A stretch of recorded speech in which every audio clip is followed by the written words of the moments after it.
Good morning. I'm not talking to everybody. I'm just giving a mic check. So hello, hello, hello.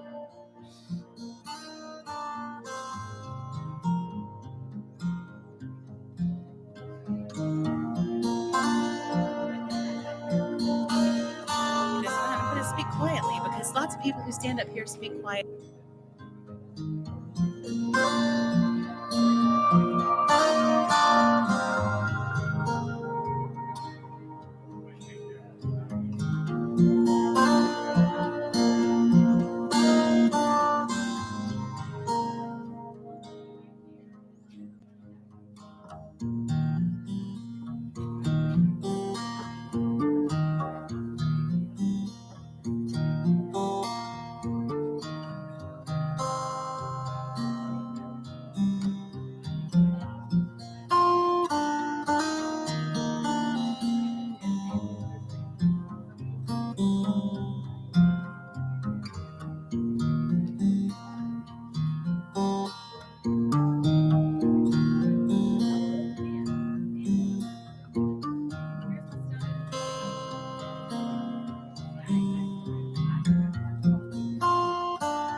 Good morning, everyone. I'm Teresa Poole. I'm your worship associate today. We want to welcome you, those who are with us here at the Unitarian Universalist Church of Roanoke. And if you're here with us for the first time, we extend a special welcome and hope you will stay and enjoy coffee and fellowship after the service. We also want to welcome those who are on YouTube. And if you have some things that you would like to share during the Lifelines part of the service, please put those in the chat feature within the next 15 minutes if possible. Our minister is the Reverend Walter LaFleur, who is with us today, and he will be speaking on peace on earth. Also, a reminder that you need to silence your cell phones. Our words of welcome. Whoever you are, whomever you love, however you express your identity, whatever your situation in life, whatever your experience of the holy, as you come seeking love, your presence here is a gift. Whether you are filled with sadness, overflowing with joy, needing to be alone with yourself, or eager to engage with others, all who welcome all are welcome here. And our covenant at the Unitarian Universalist Church of Roanoke, we commit to supporting each other with respect and direct communication as we work in community to explore spiritual growth and to be a force for good in the world.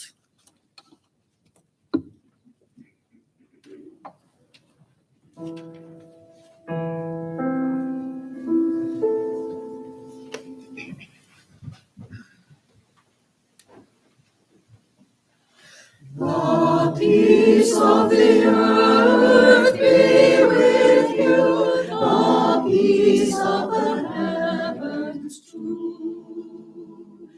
The peace of the rivers be with you, the peace of the oceans too. Peace falling over you. God's peace growing in you.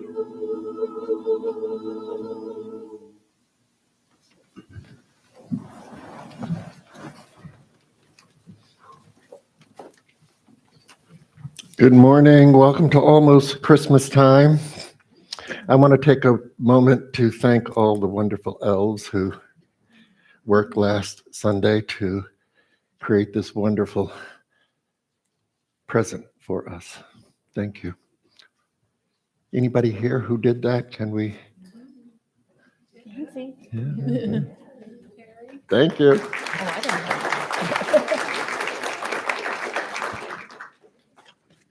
Our opening words this morning come from Lao Tse. It's in our hymnal, and it's entitled, If There Is to Be Peace. If there is to be peace in the world, there must be peace in the nations. If there is to be peace in the nations, there must be peace in the cities. And if there is to be peace in the cities, there must be peace between neighbors. If there is to be peace between neighbors, there must be peace in the home. And if there is to be peace in the home, there must be peace in the heart. Our chalice lighting words.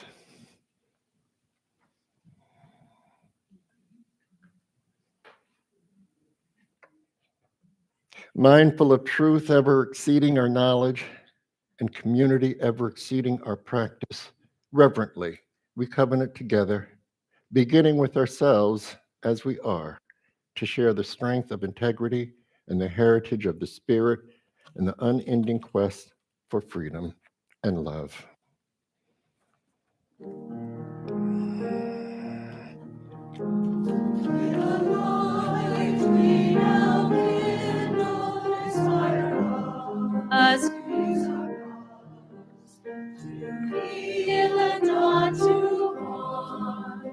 To help and not to hinder, to bless and not to curse, to serve you, O Spirit of love. A month or so ago, my phone rang, and Mary Beebe was on the other end of the line, a person I did not know. She introduced herself as the director of Family Promise and said that she wanted to bring us a gift of recognition for our participation in this very important program. Hildy and Nina.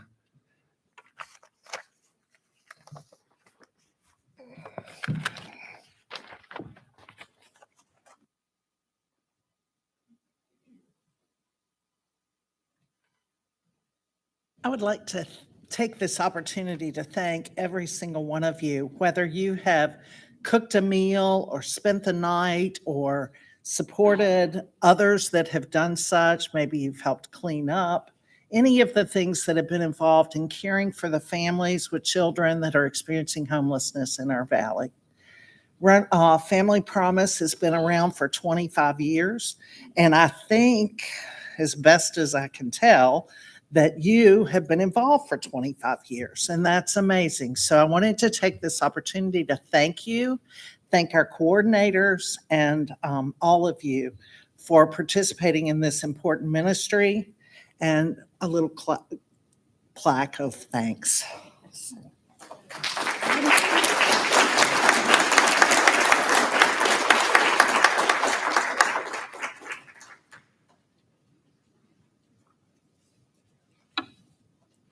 I started with Family Promise in 2016, and I want to give a shout out to the people who preceded me. Lorraine Fleck is here, and Dick Hawkins, who unfortunately can't attend here anymore. And then after I took over from Dick, Erin Dove, who hasn't been here for a few years, helped with the program, coordinating with me. And then Joan and Don Wages stepped in, and then Neenan stepped in. And in the last few years, particularly during the pandemic, she played a huge role. It's a wonderful program, and I want to just point out that it is the only program where the families who are homeless get to stay together, the children with their parents. It is an opportunity to interact with people who, by a lot of things, many of not their own choosing or their own fault, gotten into a state of homelessness. And that is a terrific transition time for people, as you can well imagine. And I think our community, by offering food, is one way that has helped that a lot. And the other thing is just getting to know some of these folks just like us, who are experiencing one of the most difficult things you can. So, Nina.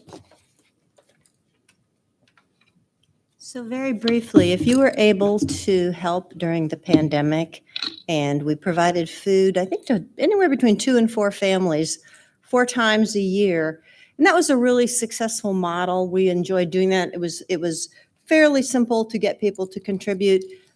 The model that we're struggling with is the in-house model, but I was just talking to Marie and probably won't be going back to that anytime soon.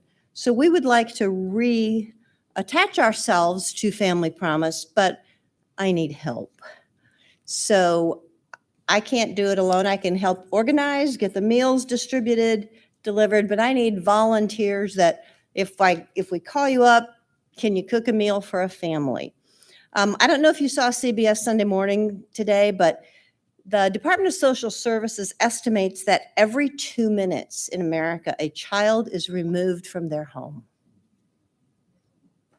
Family Promise keeps those children with their families.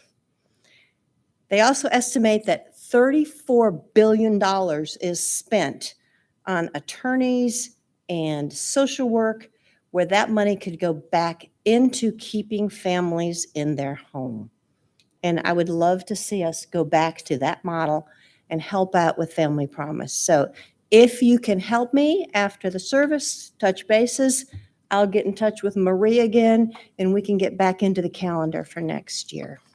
So thank you, and Merry Christmas.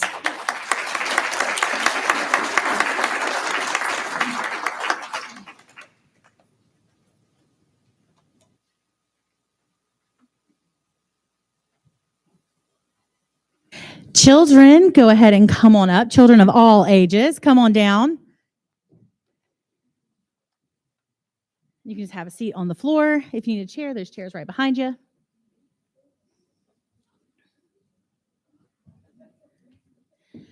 So, really quick, who can tell me what peace is? Not to put you on the spot or anything. I always do this school stuff when you don't plan on school stuff, don't I? Who knows the word peace? That's pretty much everybody. What does peace feel like? Good? Calm? Anything else? Inviting. I like that. Peace is, it's a little bit easier to talk about how peace feels than what it is, isn't it? So there is a day in September called the International Day of Peace. And it's a time when adults talk about peace a lot. But a principal of a Montessori school thought it was a good day for young people to learn about peace as well. And she wrote a song. And 5, 6, 10 years after she wrote this song, a bunch of schools all over the world began to sing this song at the exact same time on the International Day of Peace. Now, some people had to wake up in the middle of the night to sing the song. And they sang it at home, not at school. And some people had to get to school early to sing the song. Some people stayed late. Some people, if they were lucky, it was the middle of the day and they just had to stand up in their classroom and sing it. And I have that song with us today. I have a copy of the lyrics. We have picture lyrics and word lyrics. Everybody take one. And then with the leftovers, you're going to give them to the adults who are out here who will raise their hand to receive one. Now, I have a lot more copies of handouts than I did the last time that we did handouts. So I'm going to start them this way. Make sure you get one. And you can leave yours on the floor. And then when you get back, we're going to all sing it together.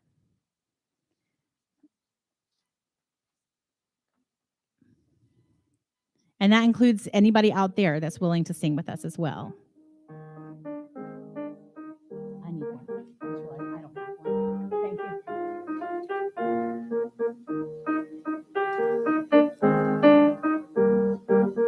you. And with the extras, you can just pass them out and somebody can go take them around.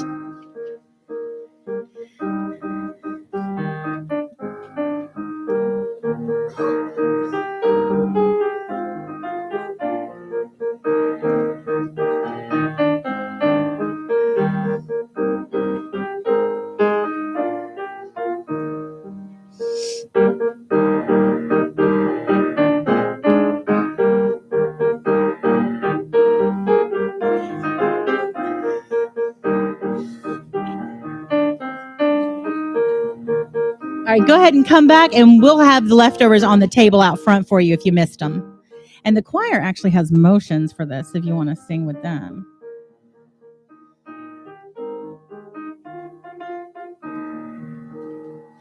Light a candle for peace, light a candle for love, light a candle that shines all the way around the world. Light a candle for you, light a candle for me. Let our wish for world peace will one day come true. Light a candle for peace, light a candle for love, light a candle that shines all the way around the world. Light a candle for me, light a candle for you. Light a candle for peace will one day come true. Thanks for singing with us, everybody. And this is a song that I like to sing when I need to find a little peace. Y'all ready to go upstairs? Let's do it.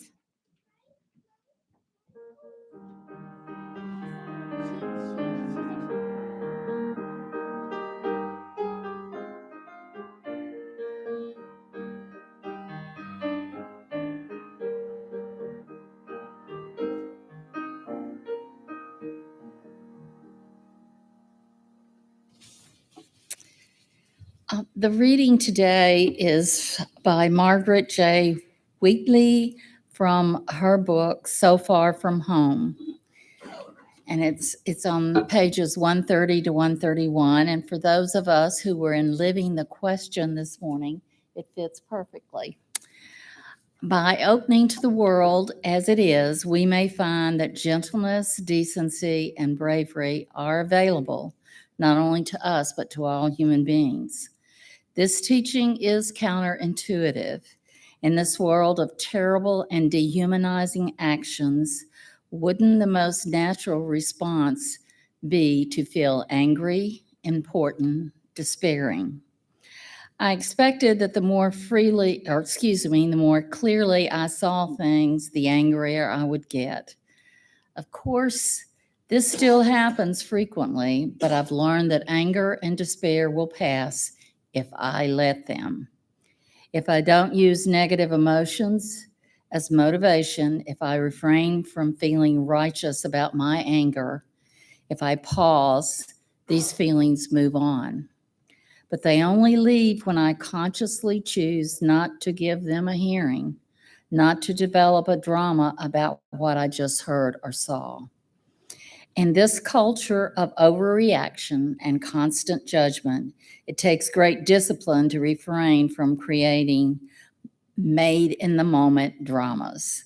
Everyone else is, so why shouldn't we?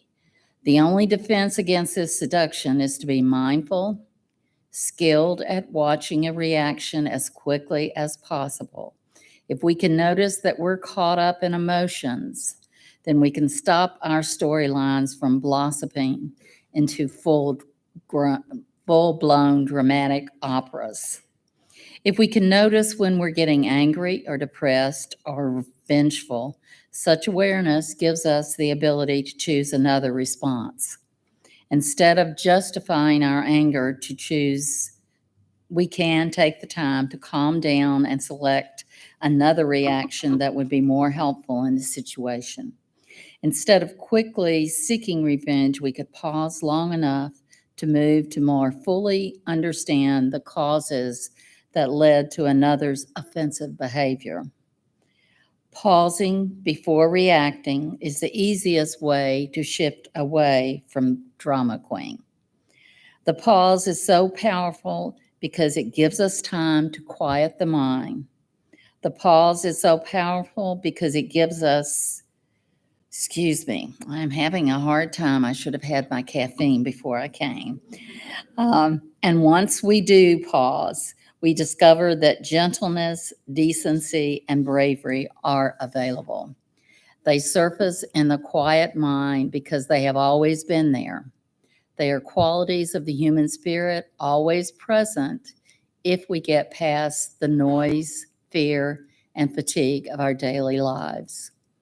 How wonderful that we don't have to manufacture them or go to training programs to learn about them. They are right here, available to all people. We discover human goodness by acknowledging strong emotions when they appear, pausing, releasing our storylines, and then gratefully watching them pass away. Once they pass, here we are, with just the capacities we need to be strong and useful. What I just described sounds so simple, but of course it takes a great deal of discipline not to get dragged down by these very strong and legitimate reactions to our world. Yet, if we were to develop these skills, we need to be extremely well-disciplined, attending to our reactions and behaviors continuously.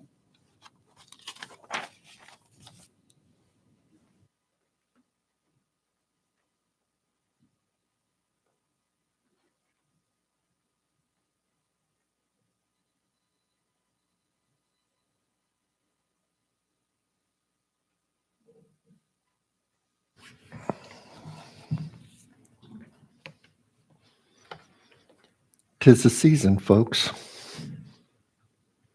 Christmas tree is an indicator. Neighborhoods are lit up with lights and all sorts of things. Ready or not, 'tis the season. It seems December is all about a race to the end of the month, or at least a race to the 25th.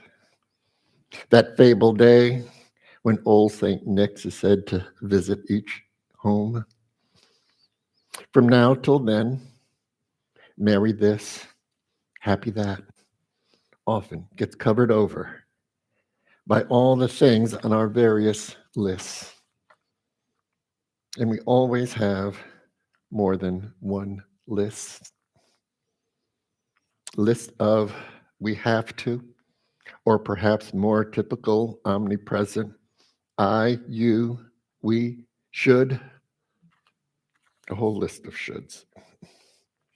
And those lists are often augmented by another, generally unwritten, list that names the things that he, she, they should or should not do this year. Such lists are seldom shared. Lots of hoping, happiness, hoping they figure it out for themselves because, well, we want to play nice and we don't want to spoil Christmas, even though we have very clear expectations of other folks. I don't know if any of your families recognize some of those dynamics, but I've seen them in mine.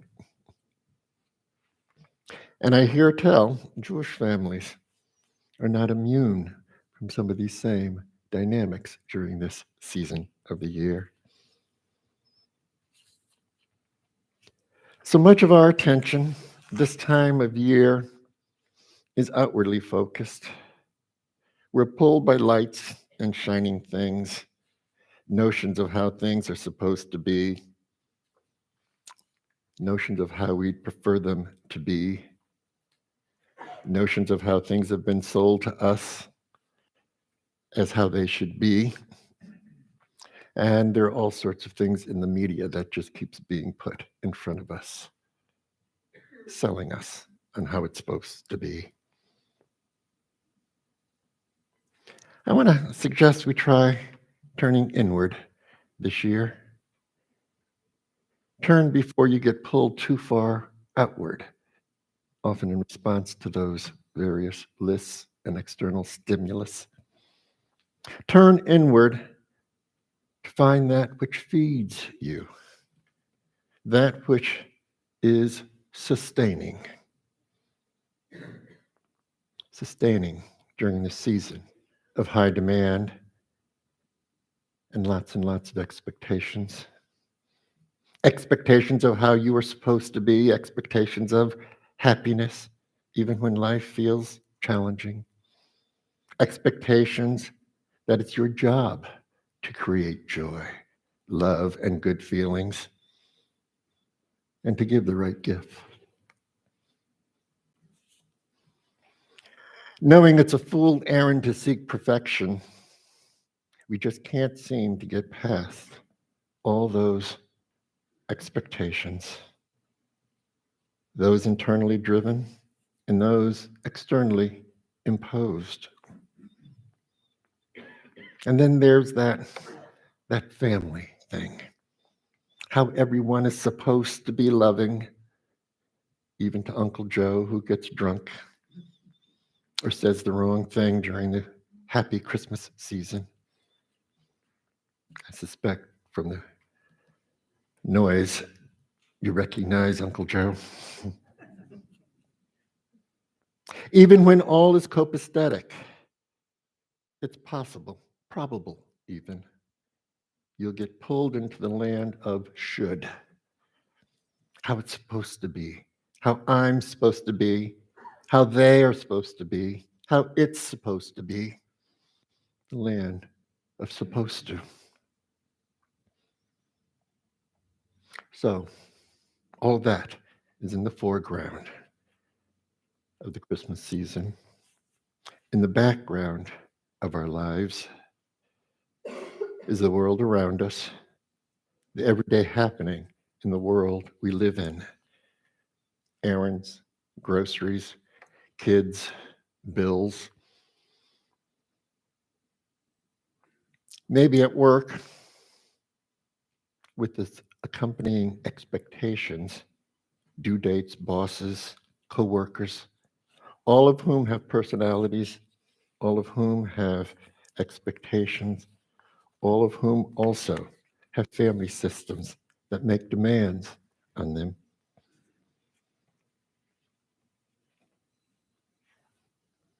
and all of whom know it's the Christmas season with all its particularities, all of whom are supposed to be happy because 'tis the season after all.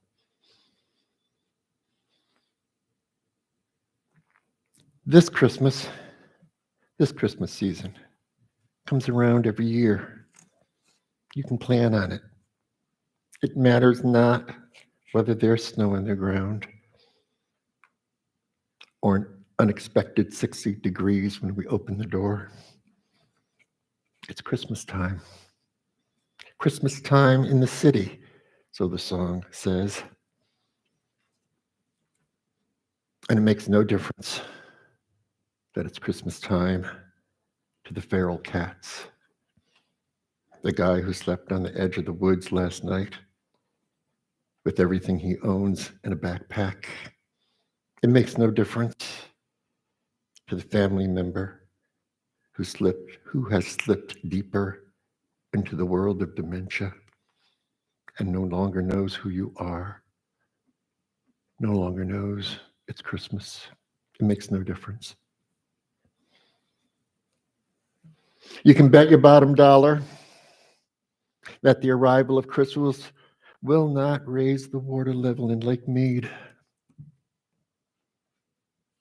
It won't stop the killing of those who are deemed other, who may wear a different uniform or may wear no uniform at all.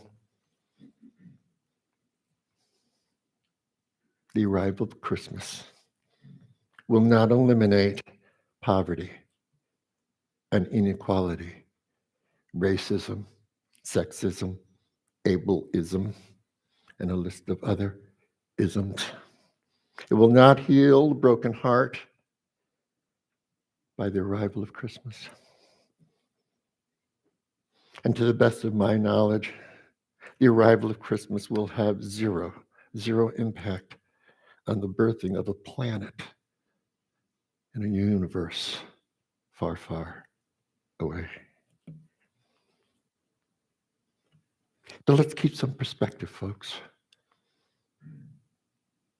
I think it's important that we have some perspective during this time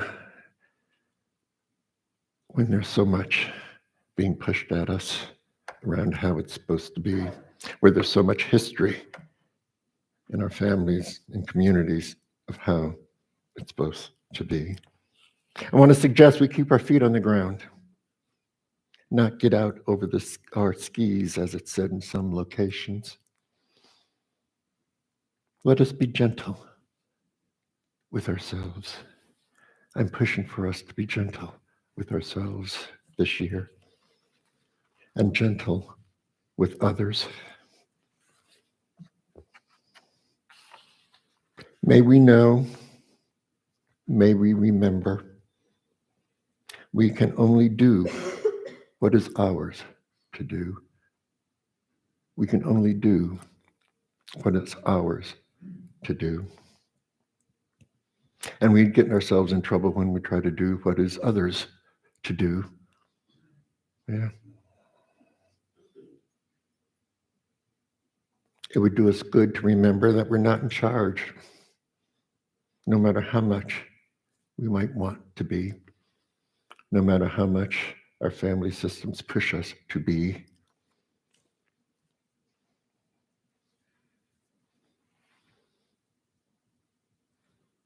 No matter how much responsibility we feel we should take on. Our work, no matter the time of the year, is to be responsible to self.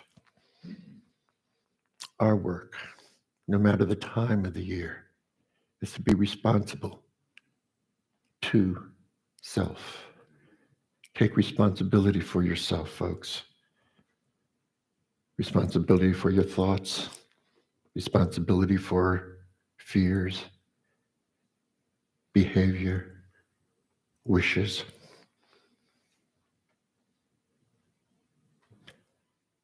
And what we miss too often is the need for us to be responsible and take responsibility for our own reactions. Not just actions, but reactions. We need to learn to sidestep judgment, blame, even as it comes so very easily to our human egos. We need to learn to sidestep those things. And the Christmas season's a great time to practice.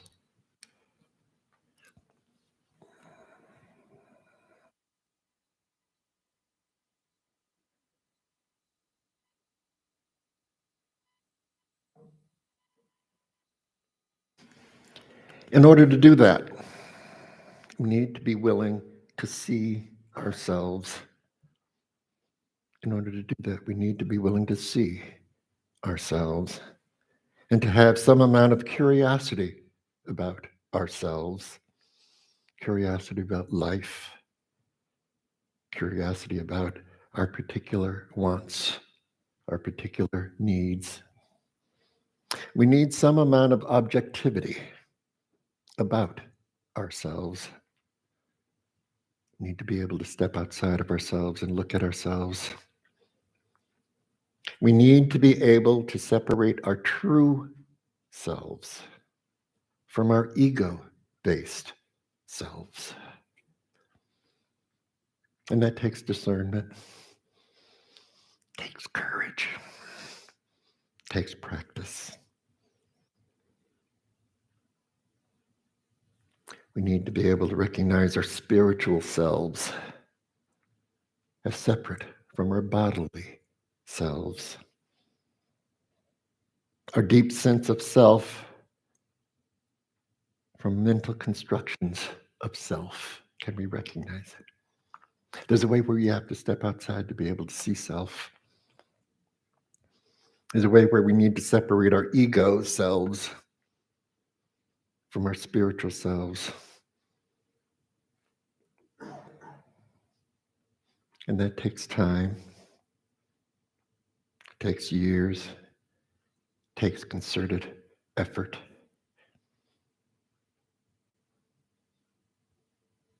It's then that we might come to see how we get in our own way. Maybe even come to recognize our own behavior in others and recognize ourselves in their reactions. It's then we can come to know empathy. Empathy. It's then we can truly recognize this thing we call inherent worth and dignity. Inherent worth and dignity in ourselves, not in our ego selves, but in ourselves.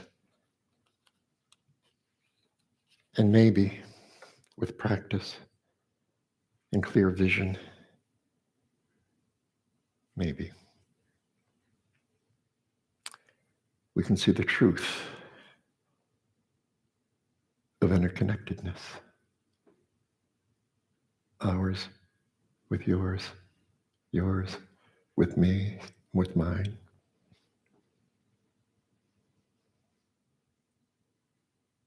I want you to sit with that this morning. I want you to practice this week. So here's your assignment. Separate self from ego. Live in the moment. Have the courage to look at oneself. And I chose that reading this morning for a bunch of reasons. One, I used to work with Meg Wheatley. She had a great consulting practice years ago, and when I was doing consulting, she brought me in. She taught me a lot. I loved working with her. And what she helped us do is be willing to see, which is not the same as think. not the same as should.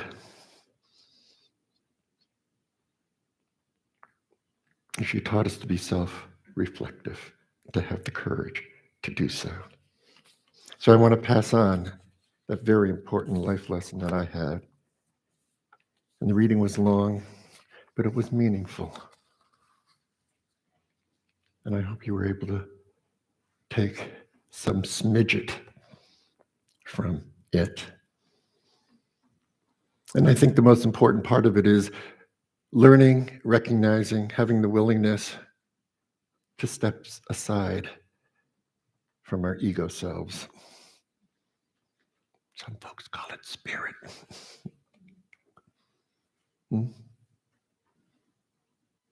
Take the time to step aside from being driven by our egos and our sense of what's right and wrong. Be willing to see what's real and enduring and not externally driven and manifested. I'm going to close with the way I began. I'm going to come back to the words of Lao Tse. If there is to be peace, if there is to be peace in the world, there must be peace in the nations. If there is to be peace in the nations, there must be peace in the cities. If there's peace in the cities, there must be peace between neighbors. And if there's to be peace between neighbors, there must be peace in the home. And if there's to be peace in the home, if there's to be peace in the home, there must be peace in the heart.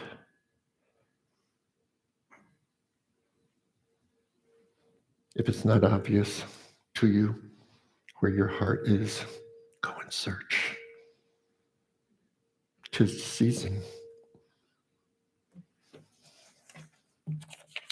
Amen. And Ashe.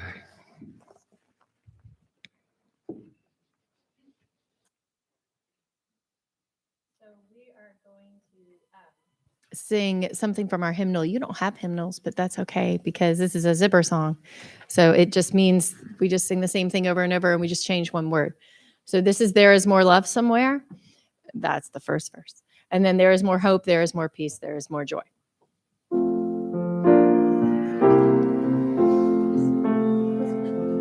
There is more love somewhere.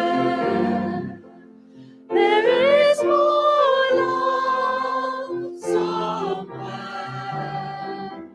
I'm gonna keep on till I find it. There is more love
We're thankful for being together.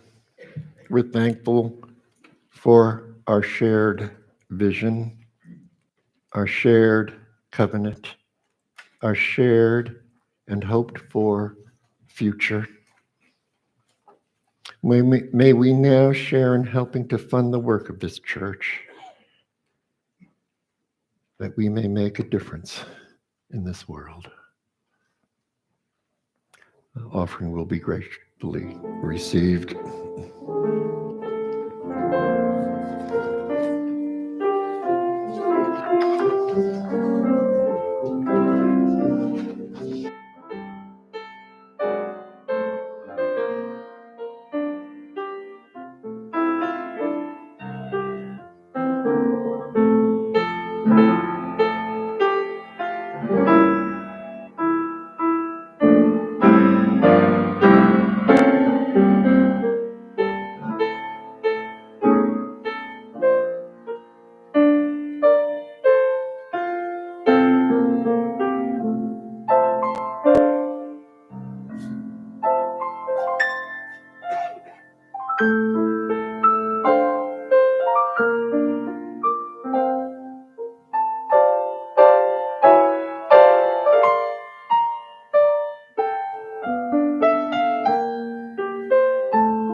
It's good to see your faces. Happy holidays. And we're grateful that you're here and that you are part of who are we becoming as a congregation. Thank you.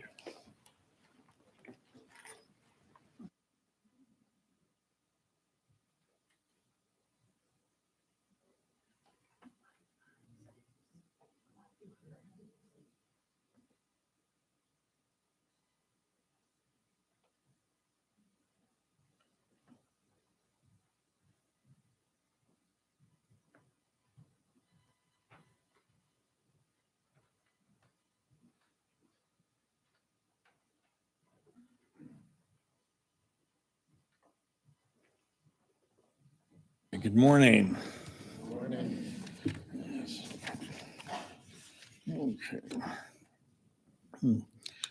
I'm Robert Wallenborn from the Caring Committee. And one of the things that the Caring Committee does is we record the joys and concerns and milestones of the congregation as lifelines. If you would like to tell us about a joy, concern, or milestone to be shared with the congregation, you can call or email a member of the Caring Committee or call or email the church office, or you can write it in the Lifelines book, which is on the altar before and after the service on Sunday mornings. And during the rest of the week, it's in the alcove beside the name tags in the hallway. Okay. And let us enter into a time of reverence together into the space of love and hope.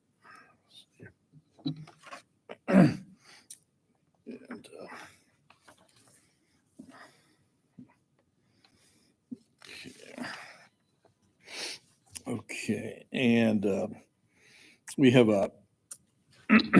a multi-celebration report from Bonnie Nelson. Her birthday was in November, and she says, I've just celebrated my last party on December 3rd with Jim Esberg, who baked me a loaf of bread, and Michael Adams, who made a special birthday cake. All parties were lots of fun, especially with so many musicians and Unitarians involved. I've discovered that people pay more attention to your 80th birthday. And on a sad note, Carol Rowan's sister died on Friday, December 2nd. Carol is with us today. She appreciates all the prayers and support we have shown her during this period. Here's one I hadn't seen. Let me just read over this.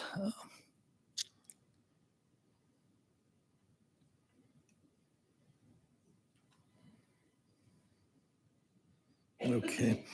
Beth Griffin asks that you keep the family of her cousin Barry in your thoughts and prayers. Barry was only 54 and died last Sunday following a heart transplant approximately 2 months ago. Barry leaves behind a wife and 2 teenage sons and many friends and extended family members.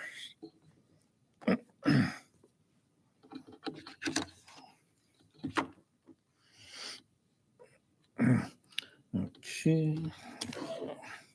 Let's see. And I share these words. We reverently pray for eternal harmony in the universe. May the weather be seasonable. May the harvest be fruitful. May countries exist in harmony. And may all people enjoy happiness. If you would like to light a candle for something that is on your heart this morning, I invite you to come forward during the music meditation, and may the warm light of that flame bring you peace. And please use both sides of the altar.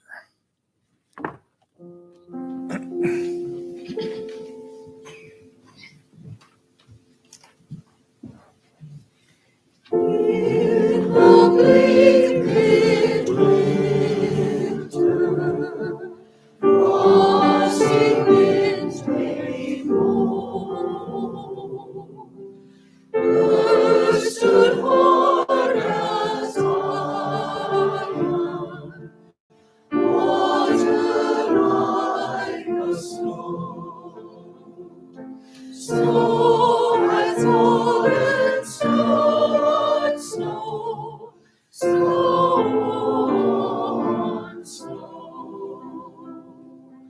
In the bleak midwinter, long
May our prayers be heard and our hearts be restored.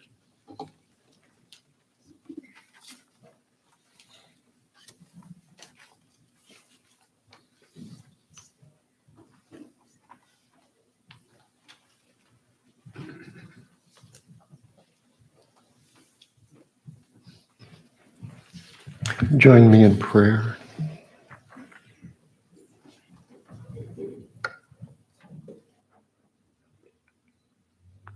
Here we have gathered. Separately, we've come together. We sit among each other as one, separate, yet one, in a room that's part of a building that sits on a street that ultimately connects to the rest of the United States, which itself is connected to something larger. We are not alone. We are part of an interconnectedness greater than our minds can comprehend. We honor ourselves by honoring our interconnectedness, knowing we could not survive all alone. May we take good care of one another, even if only for selfish reasons. Amen.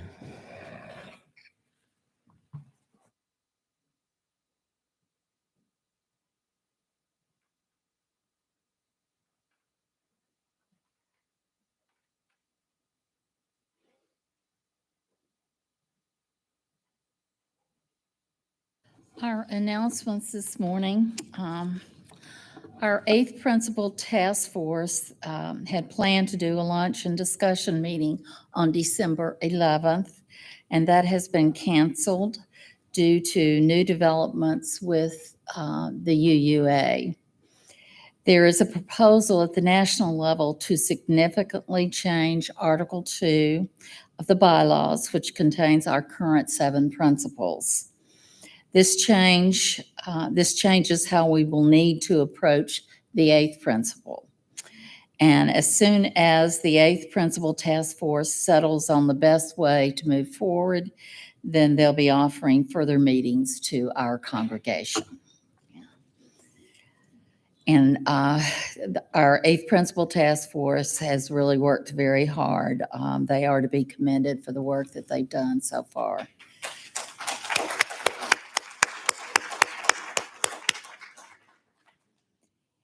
And as a reminder, we talked about this before.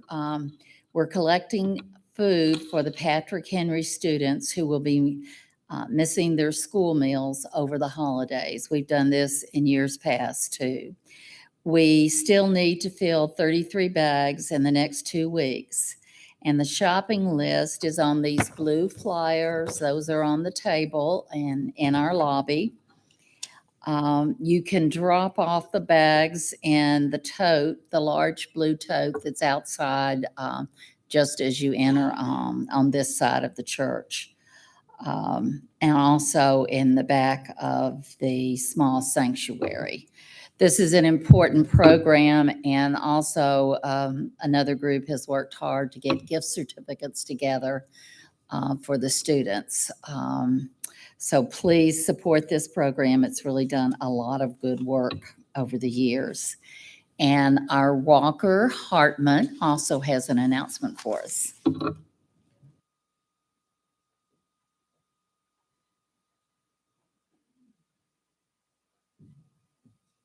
you, Teresa. I'm here on behalf of your generosity campaign. But I first want to acknowledge how great it is to have our candle lighting service again. What an honor it is to honor your concerns and your prayers together. Where else can we do this? You know where this is going. I want you all to consider including UCR in your holiday giving. I know you're all able to give me $5 and some multiples. How about that? So remember us as you begin your generosity and celebrate all the great things that are happening here in the Roanoke Valley, the various places that you choose to support.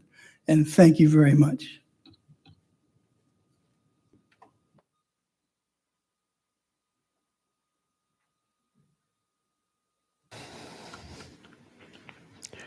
Come and go as you please, good folks, knowing that you're never alone.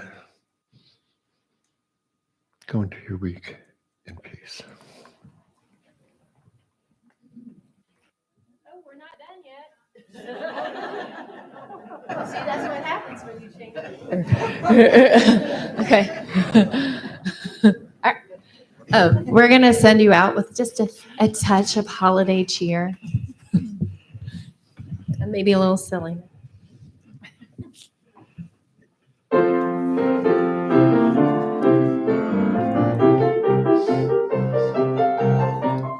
Deck the halls with boughs of holly. La la la la la la la la la. 'Tis the season to be jolly. La la la la la la la la la. Dawn we now our gay apparel. La la la la la la la la. Through the ancient Yuletide carol. La la la la la la la la la. See the blazing Yule before us. La la la la la la la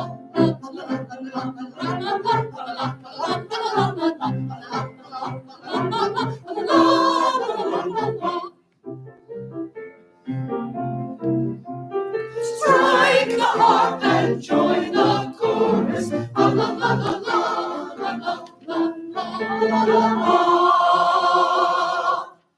La la la la.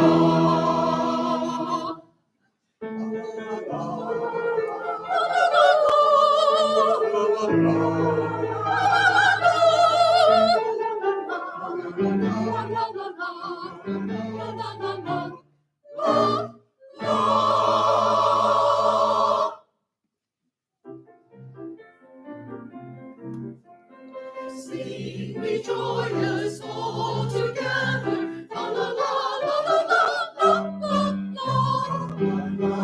La la la la la la la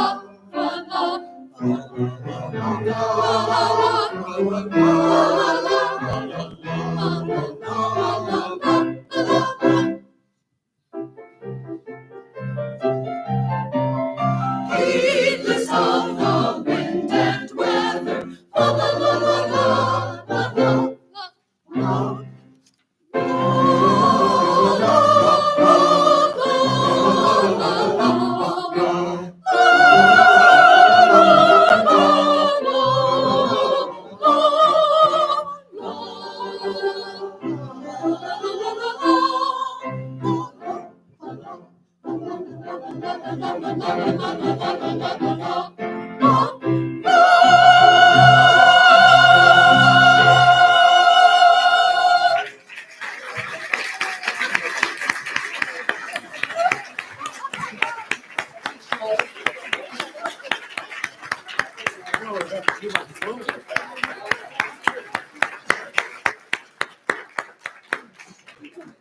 I am so glad I didn't have to follow that.